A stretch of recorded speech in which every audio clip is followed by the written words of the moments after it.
so much.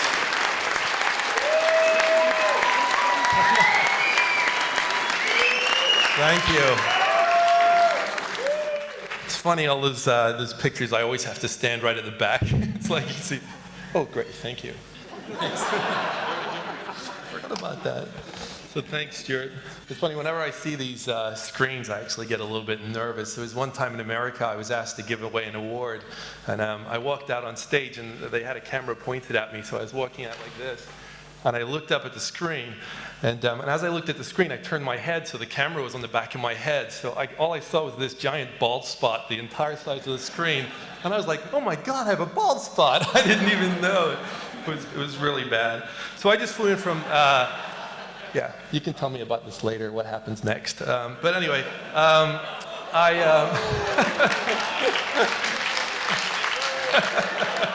Hey, good shot!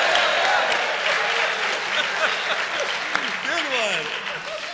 So I just flew in from Los Angeles, and I've actually, these days I like to fly alone. There was one time I flew over here with a programmer, and we arrived into the arrivals hall at Heathrow Airport, and he goes to me, I've forgotten what bag I brought with me, what suitcase, what it looked like.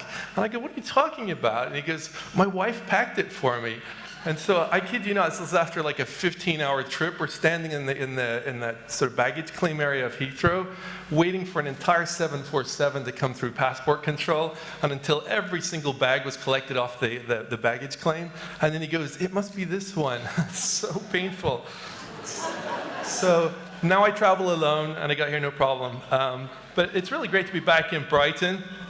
The taxi driver that I had coming down here, this guy was crazy, and he just kept going on and on. He goes, did you know in 1 billion years the pebbles here on the beach are going to become sand, and this is going to become a beautiful sandy beach? So I'm like, really? I guess develop 1 billion 2012 will be we're going to have a nice something to look forward to. But the thing was, he didn't stop. He goes, did you know we have a Pebble Museum here? Did you know that Brighton is like the gay capital of the United Kingdom? He said, did you know they've actually counted all the pebbles now in Brighton? There's actually 614 million of them. And the triangular formation of the beach made the calculation much more difficult. And he starts to get into this thing about how he argues about what is the official definition of the coastline, because of the way the tide changes. And I was just sitting there going, oh my God. And then he started talking about longshore drift. I was taking notes. And then I go, oh, thank God, it's the Hilton.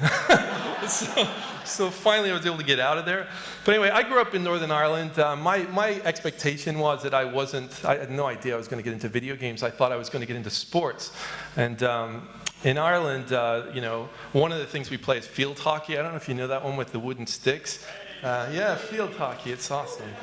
Not. So I was actually playing for my school, and our sort of arch rival, finally, we're going to have this big match, and they showed up, and we were all excited, but they were 2 people short, and so we all huddled and said, what are we going to do about this? And so we agreed to give them one of our players, and our whole team chose me as the person to give to the enemy team. So I realized, this sports thing's not going too well. So I ended up deciding to get into the video game business. The mantra I live by, which is something when I talk to students, I always say to them, you really don't want a job in the video game industry, trust me. What you want is a career in the video game industry. It's a fantastic place to work. But the way I look at it is that it's important that you learn what every job is. It was something that Stuart touched on. It's important that you try every single piece of this business. A bit of licensing, a bit of programming, a bit of art. You don't have to be an expert at it, but you start to learn the lingo. And I think what you really do is you start to appreciate the people who do it well. And so, when you can sit down with these people, but when you work with them, you realize just how important everyone really is, and you can appreciate their work. Another thing which I think is important, is you should support students and the indie developers too. I can't tell you how many times the indie developers or the students have written to me and said, oh my God, you responded. This is like the 10th company I've written to and nobody ever responds. And so trust me, it pays off in spades. Like later on, you'll be at a conference and you'll get these kids come up to you and they'll say to you, I took your advice and I managed to get a job in the game industry. So do that. If you get those emails, and I'm sure you do, then just respond. A few thanks. I want to thank my mother who's here tonight. Also,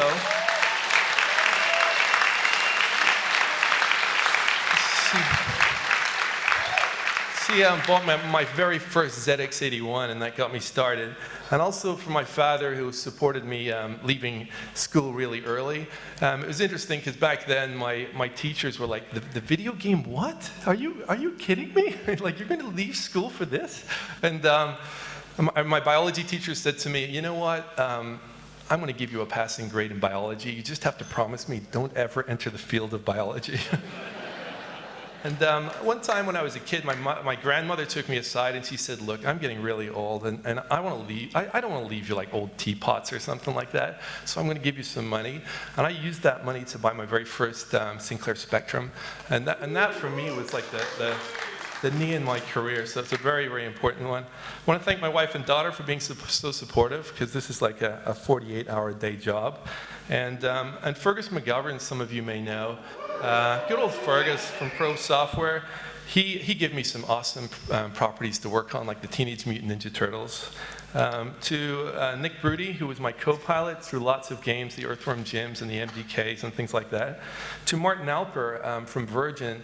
He was the guy that convinced me to move to the United States, and I've had a lot of fun over there. Bruno Bonnell at Atari, who bought Shiny, that was great. And to Tommy Tallarico, we're very happy about that.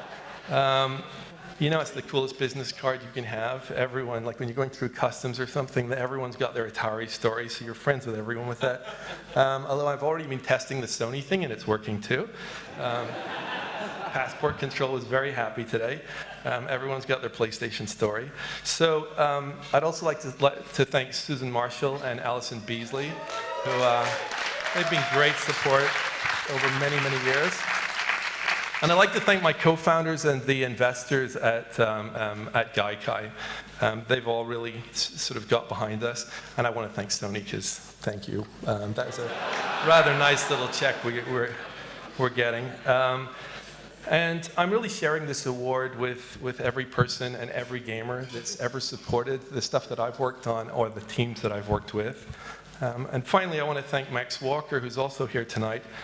Max took me when I was a kid to the very first ZX Micro Fairs. This was a very long time ago, but it meant a lot to be able to get to spend time with people that were very passionate about the industry, and those are people like you. And so, I want to say thanks to Develop, because for so many years now, you've been promoting and supporting the video game industry. But I also want to thank everybody here, because not only are you passionate about the industry, but you're also supporting Develop. So thank you. Thank you.